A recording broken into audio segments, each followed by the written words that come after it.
And a big, big, big congrats on Nimona, a forward-thinking, character-driven piece that is also highly, highly entertaining. I love it. Thank you so much. Appreciate that. And bonus points for your background. We love it. Thank you. I was inspired. Ah. Let's begin with you, Mr. Nick. I think it's no secret that it took Nimona many years in development hell before making its spectacular debut on Netflix. So give us a little genesis. What got you interested in co-directing making Nimona? Yeah, no, I mean, it's the character of Nimona. Reading the webcomic and the graphic novel, it's this amazing character who is this mischievous ball of punk energy.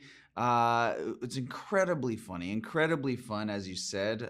But at the heart of this character, there's somebody who's misunderstood, who lives in a kingdom that doesn't want her around. And that's incredibly heart-wrenching. So that became a thing that was really important for us to tell, that it's a story for anybody who's ever felt misunderstood.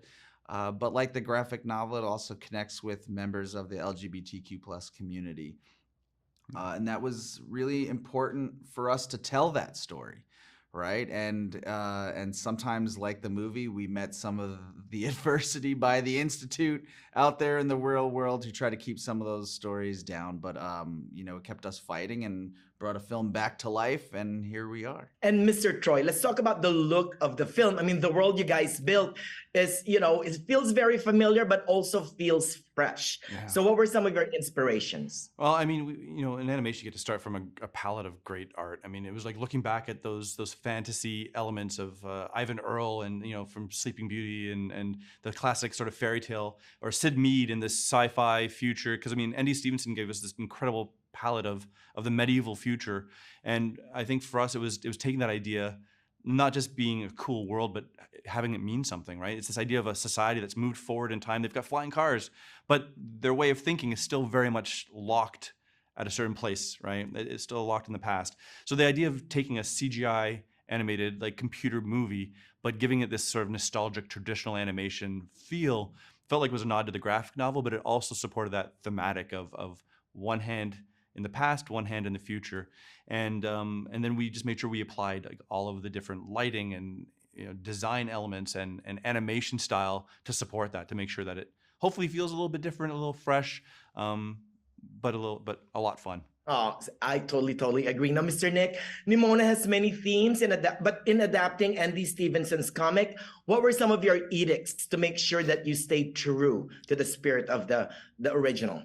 True to Nimona is nonconformist, right? She is who she is. She loves who she is, and she will fight for that. She is mischievous, so she's always looking to sort of poke and prod to see if you really love her as she should be loved.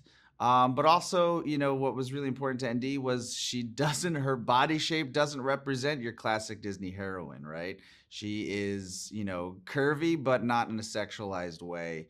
And that was also very important. So those are a few edicts. Yeah, and then I'd say the only thing I'd add to that is in her shape-shifting, right? We wanted to make sure that it didn't feel like it was a magic that happened on the surface, but that it was just integral to who she was as a character, right? So it was always driven by emotion and situation.